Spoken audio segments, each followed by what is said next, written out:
Beleza, galera? Hoje é dia 18 de outubro de 2020 e este vídeo que você está assistindo agora é o primeiro de uma série de vídeos que postaremos aqui no canal toda semana tratando do assunto Bíblia. Falaremos da Bíblia de uma forma geral, desde a sua história, desde a formação do cânon bíblico, até da interpretação dos gêneros literários, etc. Falaremos de tudo que é possível a respeito de Bíblia. O livro que utilizaremos como base é este livro que está aqui na minha mão. As 40 questões para se interpretar a Bíblia. Inclusive, se você quiser adquiri-lo, é muito bom. Esse livro ele é meio grossinho, ó, mas ele tem uma letra grande e ele tem uma explicação muito leve, muito tranquila. Não é um livro muito técnico, mas traz muita informação importante e interessante. Então, caso você tenha essa possibilidade, compre o livro, leia-o e acompanhe aqui os nossos vídeos toda semana. Utilizaremos ele como base, mas é claro que utilizaremos outras fontes também, outros livros, para integrar aqui ao nosso conhecimento bíblico. Então eu espero que você nos acompanhe nessa série. Inclusive, se você ainda não é inscrito no canal, eu peço que aproveite agora, se inscreva no canal para ser alertado quanto aos próximos vídeos. E, em regra, todo domingo será postado aqui um vídeo a respeito deste assunto, beleza? Então, sem mais delongas, vamos para o nosso estudo. Acompanhe-nos aí através dos slides. O livro que utilizaremos como guia, você pode ver a capa dele aí na sua tela, ele é dividido em 4 partes, e essas partes nós pretendemos tratá-las aqui nessa série de vídeos sobre a Bíblia.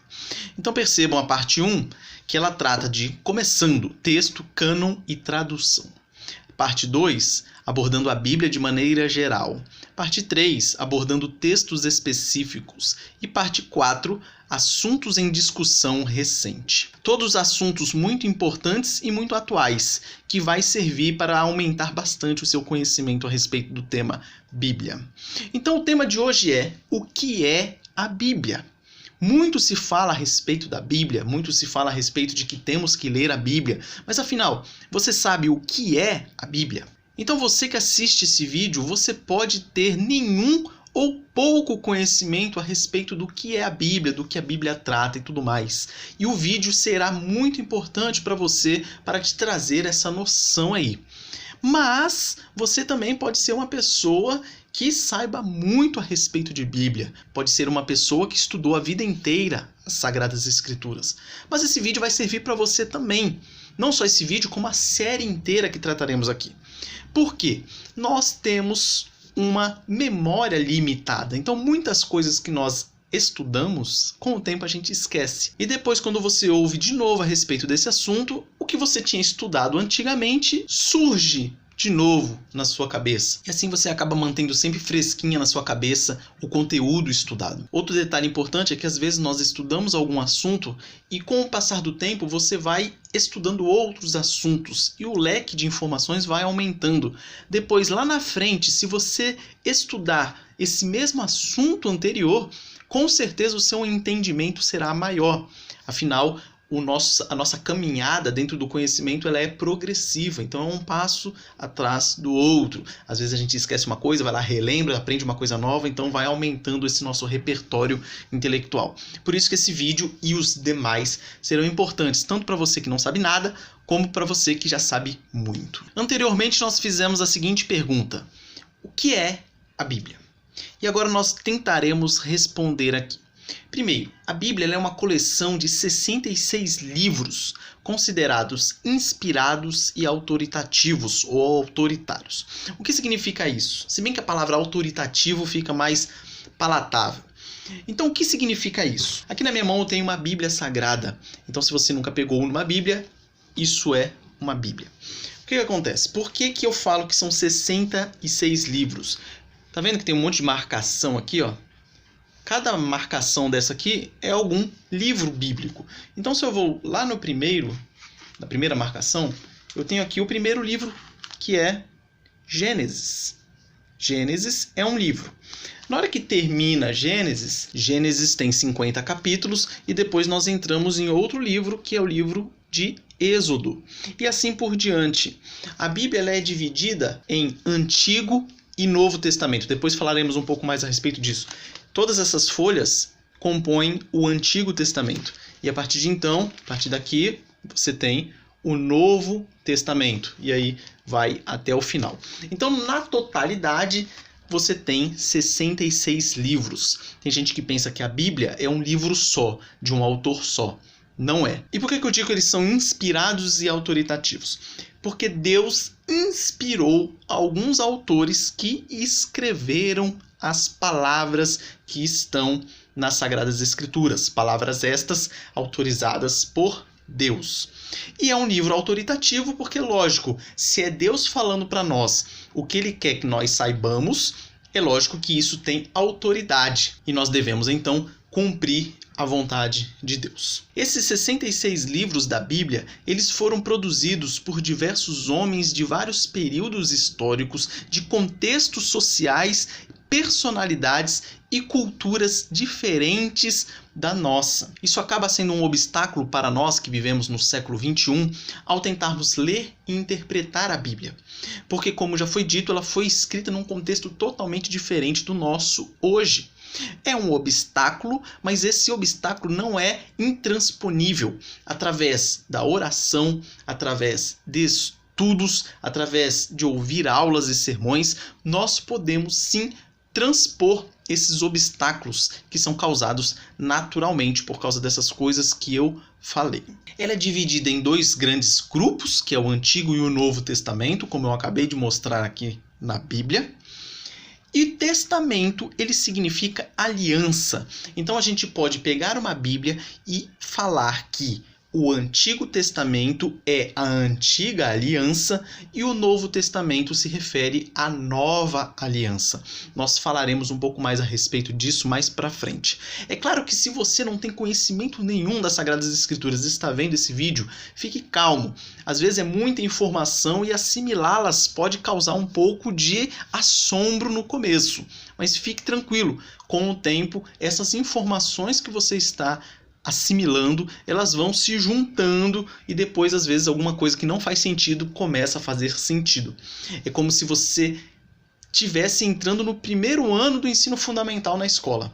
É claro que você olha lá para longe, você olha um universitário, opa, a pessoa sabe muito, mas ela percorreu um caminho para chegar até lá. O estudo das Sagradas Escrituras é a mesma coisa. Nós começamos aqui devagarinho, às vezes você não está entendendo nada, mas com o tempo as coisas vão se encaixando e aí o seu conhecimento acaba progredindo cada vez mais. Então, não desanime, vamos lá. Firme e forte aí. E uma dica é, se você não tem uma Bíblia física aí na sua mão, você pode acessar o site biblia.com.br e ali você vai encontrar a Bíblia no seu computador, no seu celular, no seu tablet. Fica muito fácil você ter acesso à Bíblia e a diversas traduções. Se você clicar lá na aba Bíblia, ele vai te dar uma opção de traduções. Uma das traduções mais fiéis que nós temos é a Almeida Revista e Atualizada. Inclusive é essa que eu estava na minha mão aqui agora.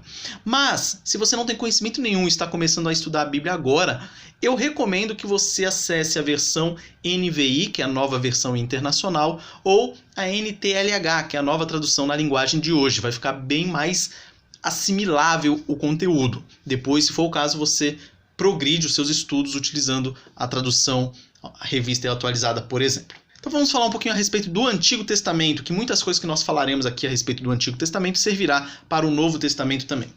Então o Antigo Testamento ele mostra uma aliança antecipatória que aponta para uma nova aliança. Então quando você começar a ler sua Bíblia, você estiver lendo lá o Antigo Testamento, você pode ter na sua cabeça que tudo aquilo são determinações ou são narrativas que estão antecipando uma aliança que virá lá na frente. Então, o Antigo Testamento ele está dando luz para o que virá lá na frente. Gênesis capítulo 3, versículo 15, vai trazer uma informação muito importante a respeito disso. Por quê? De novo, para quem não sabe nada de Bíblia. O que está acontecendo na história da humanidade? Deus criou todas as coisas do nada. Criou um jardim, chamado Jardim do Éden, e colocou lá o homem e a mulher. Colocou uma árvore e falou, vocês podem comer de todos os frutos que estiverem aqui no jardim, exceto o desta árvore aqui, porque o dia que você comer, você certamente vai morrer. Aí, o diabo, incorporado na figura de uma serpente, enganou a Eva, que comeu o fruto e depois ofereceu para o Adão, que também comeu o fruto. A partir de então, nós temos a entrada do pecado no mundo. O pecado ele afetou não só os seres humanos, mas toda a criação, toda a natureza. A partir de então, precisava de alguém vir para pagar o pecado do homem. Por quê? Porque o pecado gera a morte. E essa pessoa que viria é o próprio Deus encarnado, Jesus Cristo. Então você tem aí a figura da criação de todas as coisas, depois você teve a queda com a entrada do pecado no mundo, aí você começa com o plano de redenção, que é a vinda de Cristo, que viria no determinado momento da história. Depois Jesus veio, Jesus foi injustamente condenado, morto, foi sepultado, depois ressuscitou e depois subiu aos céus, onde ele está reinando. Então aqui você tem um panorama geral da nossa história: criação, queda, redenção e consumação, porque Jesus Cristo um dia virá para julgar os vivos e os mortos, e aí nós teremos um encerramento da história. Então aqui nesses 4 períodos você vê a história de uma maneira geral.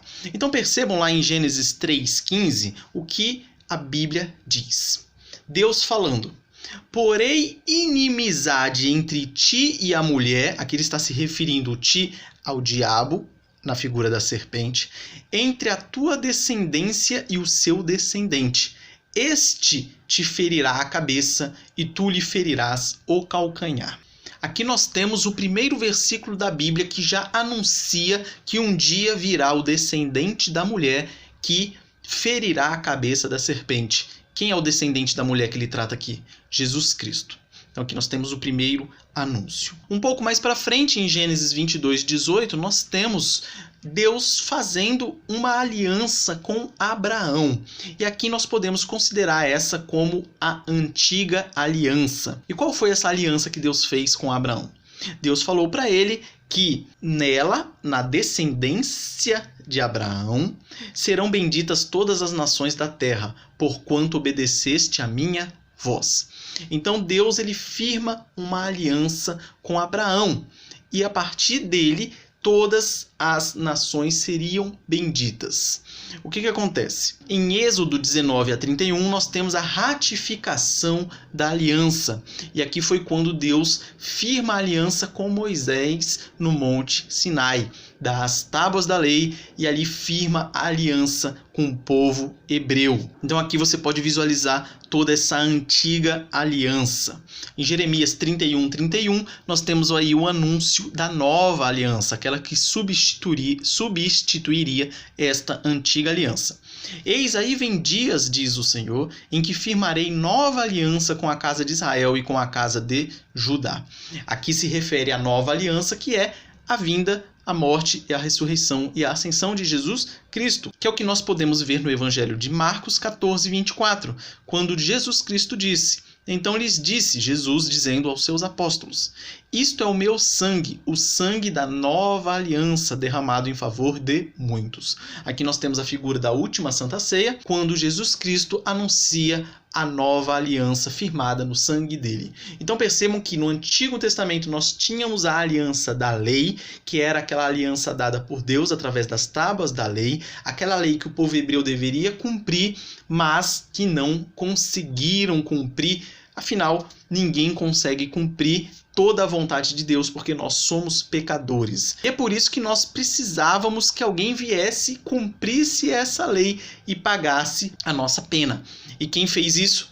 Jesus Cristo. Ele cumpriu toda a lei e ele, através do seu sangue, pagou a nossa dívida. É importante a gente observar que dentro desses 39 livros do Antigo Testamento, nós teremos essas histórias narradas diversas vezes e você vai perceber que ali há vários gêneros literários. Você tem narrativas históricas que compõem quase 60% do Antigo Testamento, leis, você tem genealogias, você tem exageros, hipérbole, você tem profecias, você tem poesias, você tem aliança, você tem provérbios e literatura de sabedoria, você tem poesias, você tem salmos, você tem cânticos, etc. Nós trataremos a respeito de como interpretar cada um deles mais para frente, mas é importante você saber que há essa diferenciação. Por quê? Porque se você lê uma profecia da mesma forma que você lê uma narrativa, você vai ter uma interpretação equivocada.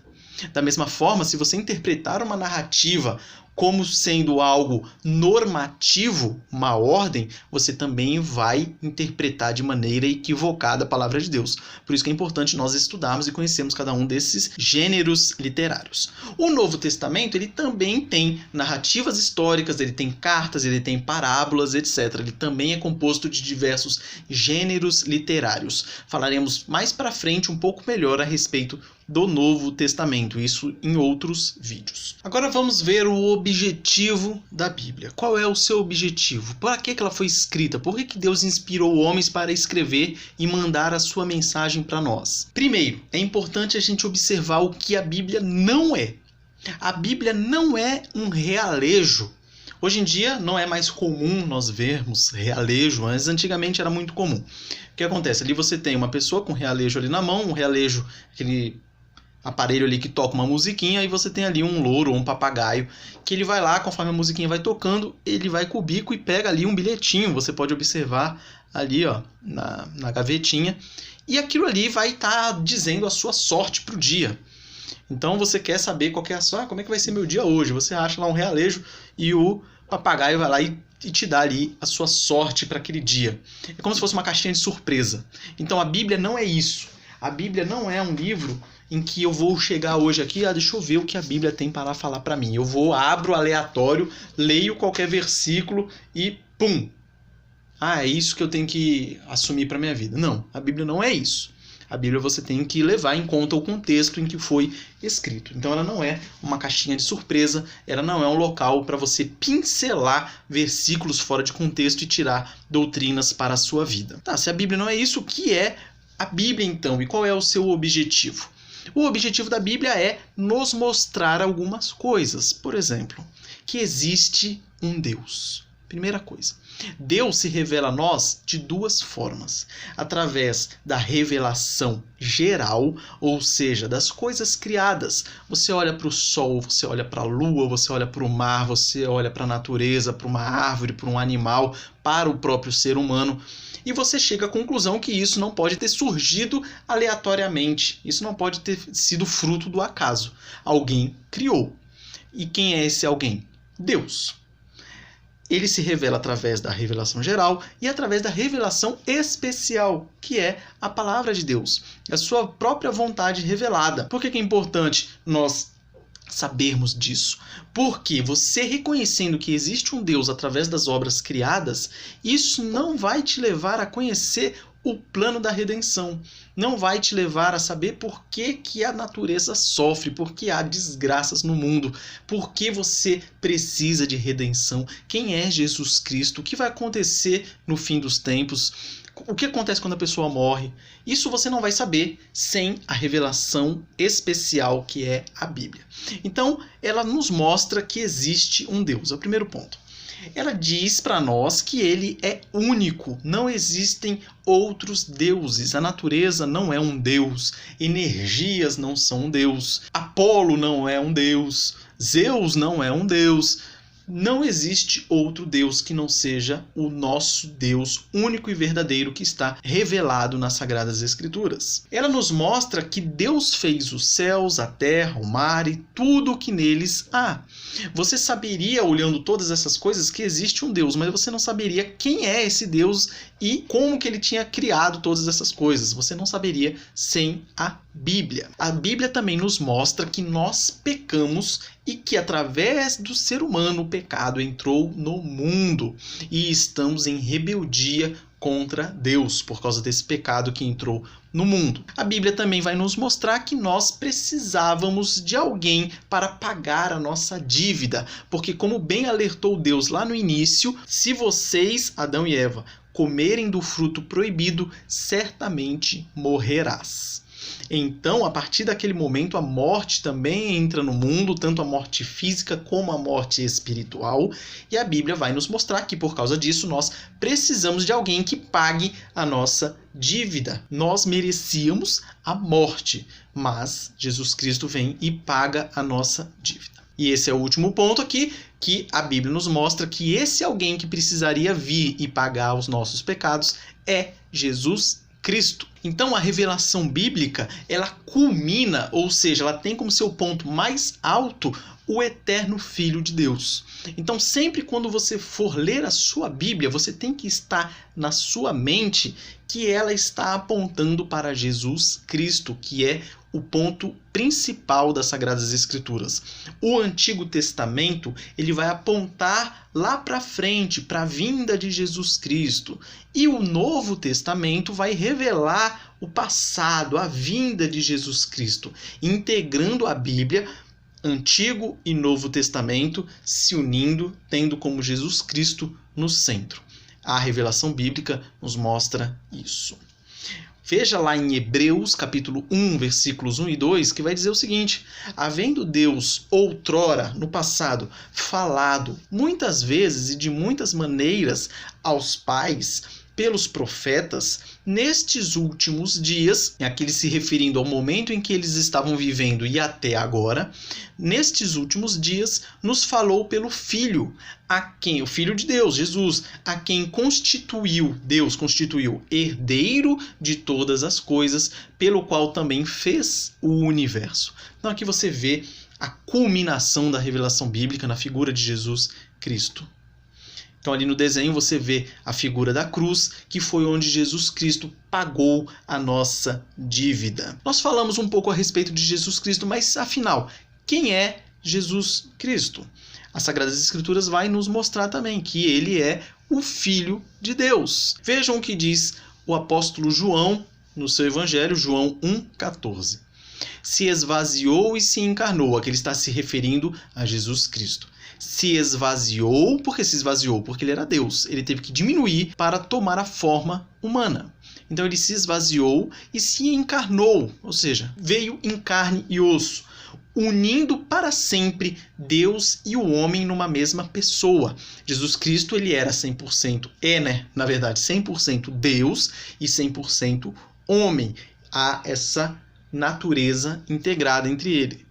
E o Verbo, ou seja, Jesus Cristo, se fez carne e habitou entre nós, cheio de graça e de verdade, e vimos a sua glória, glória como do unigênito do Pai. Então, todo o Antigo Testamento, as profecias que lá você encontra, as promessas, os anseios e antecipações, se cumprem na vida, morte e ressurreição de Cristo. Se você tirar Jesus Cristo, você acaba a Bíblia. A Bíblia, ela tem o seu objetivo, que é nos apresentar Jesus Cristo. Jesus é o centro das Sagradas Escrituras. Isso é importante porque na hora que você for ler a sua Bíblia, se você estiver em mente que Jesus Cristo é o foco central, você vai lê-la de uma forma diferente. Então, propósitos da Bíblia. A Bíblia tem os seus propósitos e, dentre eles, tornar uma pessoa sábia para a salvação pela fé em Cristo Jesus.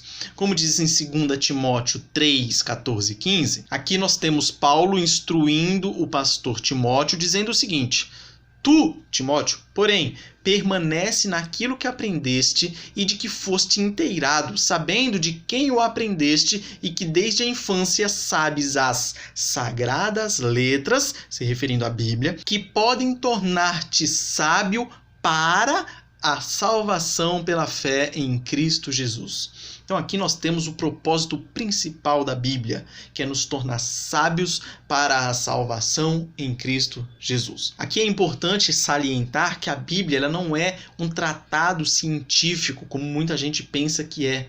A Bíblia ela tem o seu propósito e ela cumpre perfeitamente esse propósito. A Bíblia não vai ensinar você como trocar o óleo do seu carro, não vai ensinar você que horas você deve acordar ou que horas você deve dormir. Ela tem princípios que podem ser aplicados a essas situações, Por exemplo, você dormir horas suficientes por dia para manter a sua saúde física e tudo mais, porque o seu corpo é o templo do Espírito Santo, mas ela não vai te dar um manual de todas essas coisas. Ela tem o seu propósito principal, específico, que tem que ser observado, senão nós corremos o risco também de interpretar a Bíblia de uma forma equivocada. Outro propósito da Bíblia é levar seus leitores a receberem o perdão de Deus em Cristo e a possuírem a vida eterna. João 5,39 vai dizer: examinais as Escrituras, aqui é Jesus Cristo falando, porque julgais ter nelas a vida eterna, e são elas mesmas que testificam de mim.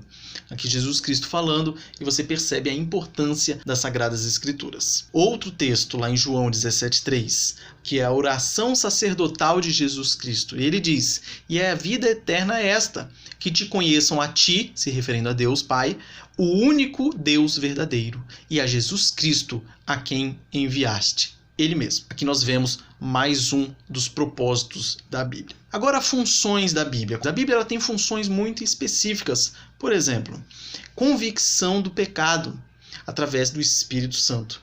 Então, através do Espírito Santo, por meio das Sagradas Escrituras, você é convencido do seu pecado. Se não fosse isso, você viveria na sua vida pecaminosa sem nenhum peso na consciência, viveria pecando tranquilamente, pois a nossa natureza é inclinada para isso. Então, as Sagradas Escrituras ela tem essa função de convencer-nos do pecado. Ela também tem a função de correção e instrução. Deus edifica e corrige o seu povo por meio das Sagradas Escrituras. Você não saberia como agir, você não saberia o que incomoda ou o que entristece Deus se não fosse escrito nas Sagradas Escrituras. E também ali você é instruído também, você cresce moralmente, você cresce espiritualmente e até fisicamente se você cumprir a vontade de Deus. Ela também tem a função da frutificação espiritual, em especial o amor a Deus e ao próximo, que é o resumo dos 10 mandamentos, quando Jesus Cristo falou: amar a Deus sobre todas as coisas e amar ao próximo como a nós mesmos. Outra função da Bíblia é nos fornecer perseverança. Percebam que haverá nessa vida tribulações e tentações. Aí isso já é claro e notório, tanto para crentes como para não crentes. Aí o Espírito Santo que habita em nós nos fortalece, nos acompanha e nos faz vencer essas tentações e a passar por essas tribulações. E com isso, depois de vencidas as tentações e depois de passar pelas tribulações, a nossa confiança em Deus cresce, a nossa confiança nas promessas dele, porque nós percebemos que ele é fiel às suas promessas. Então essa é mais uma das funções da Bíblia. Ela também tem a função de nos proporcionar alegria e deleite. Mesmo nós passando por uma vida difícil aqui na Terra, nós confiamos na promessa de Deus e sabemos que uma vida inteira de sofrimento aqui nessa Terra não se compara à felicidade eterna junto ao Pai. Então ela nos proporciona esse deleite, essa alegria. E ela também é autoridade suprema em doutrinas e obras. Se nós não tivéssemos a Bíblia, nós não teríamos a nossa carta náutica, nós não teríamos o nosso mapa por onde seguir. Então nós viveríamos perdidos nesse mundo, tendo que ouvir um filósofo aqui, um estudioso ali, um teólogo ali, cada um com uma doutrina diferente. E nós temos, graças a Deus, a Bíblia que nos fornece o norte, que nos fornece a autoridade do que seguir, para que nós não fiquemos flutuando aí, voando e perdidos nesse mundo. John Stott, que foi um proeminente teólogo anglicano, ele dizia o seguinte: a Escritura, que é a Bíblia, é o cetro real pelo qual o Rei Jesus governa a sua igreja. Então, com isso, nós podemos ter a esperança que Jesus Cristo usa a palavra de Deus para governar todas as coisas. E isso é muito maravilhoso e passa uma confiança muito grande para nós. Agora nós falaremos um pouco a respeito da cronologia, que é importante nós observarmos algumas coisas bem interessantes. Um detalhe que eu ainda não tinha falado, deixei para falar agora, é que a Bíblia ela não está em ordem cronológica. O primeiro livro da Bíblia é Gênesis e o último é Apocalipse. Mas se você começar a ler de capa a capa, ela não estará organizada de uma forma cronológica. Gênesis está, porque trata da criação e tudo mais, mas só que depois você vai ter livros que não necessariamente ocorreram na sequência. Isso às vezes acaba sendo um empecilho para algumas pessoas que estão lendo a Bíblia. Depois eu vou dar uma dica a respeito disso para você vencer esse obstáculo. Mas vamos lá falar um pouco a respeito da cronologia, ou seja, de quando aconteceu na história certos episódios que estão relatados na Bíblia. Então vamos lá. Adão e Eva, quando eles foram criados? Ninguém sabe. É o período indefinido. Eu defendo o posicionamento da Terra jovem, ou seja, da criação jovem. Então, para mim, Adão e Eva foram criados não mais do que 10 mil anos atrás. Para mim e para mais alguns outros estudiosos da área. É claro que nem todos pensam dessa mesma forma, mas não tem problema. Então é importante a gente pensar que esse período ele é indefinido. Noé, quando você teve o grande dilúvio que inundou toda a terra e tudo mais, e sua família de Noé sobreviveu, também é um período indefinido. Aqui nós temos, lá no terceiro ponto, o chamado de Abraão. Aqui você já começa a ter uma data, que é por volta de 2000 anos antes de Cristo. Então vocês percebam que quanto mais longe é o evento, mais difícil de datar é. Porque você perde um monte de coisa, um monte de processo de datação nesse período. Mas conforme os eventos vão se aproximando da nossa era, fica mais fácil de definir uma data mais precisa. Então você tem aqui o chamado de Abraão por volta de 2000 anos antes de Cristo. Depois nós temos o Êxodo, ou seja, que é a saída do povo hebreu do Egito, por volta do ano 1446 a.C. Isso aqui você tem relatado em filmes, novelas, etc. Aquele evento do Mar Vermelho, que o povo hebreu vai lá, Moisés vai guiando o povo, o mar se abre, eles passam pelo meio do mar, você tem as 10 pragas do Egito, etc. São esses eventos. Então ali por volta de 1446. Depois nós temos o início da monarquia entre o povo hebreu. Até então Deus que governava tudo e passava todas as informações por meio do seu profeta Moisés em especial. Depois nós temos o início da monarquia. Então no ano 1050 a.C., Deus escolhe Saul, primeiro rei de Israel. Depois nós temos o rei Davi, que sucedeu Saul ali por volta do ano 1010 a 970 a.C. Depois ele foi sucedido pelo seu filho Salomão por volta do ano 970 a 930 a.C. Depois nós temos o reino dividido, depois que Salomão morreu, e aí os seus filhos acabaram entrando em algum conflito e dividiu o reino do norte e reino do sul. Reino do norte representado por Samaria, que era a capital, e foi chamado de Reino de Israel, e Judá tinha como capital Jerusalém e ficou conhecido como o Reino de Judá. Então ali nós temos ali por volta do ano 931 a.C.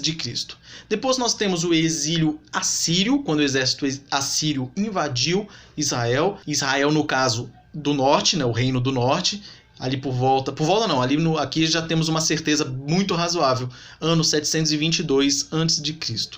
Depois nós temos o exílio babilônico, então o exército assírio invadiu o reino do norte, depois a Babilônia invadiu o reino do sul, então ali no ano 586 a.C.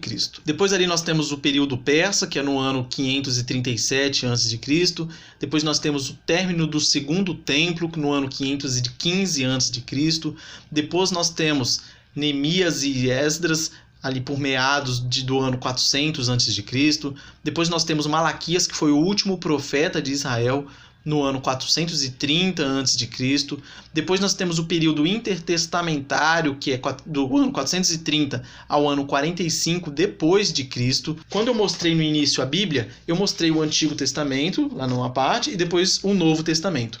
O período entre o último livro do Antigo Testamento e o início do Novo Testamento teve um intervalo de 430 anos. Nesse período você não teve revelação profética em Israel. Por isso que se chama período intertestamentário.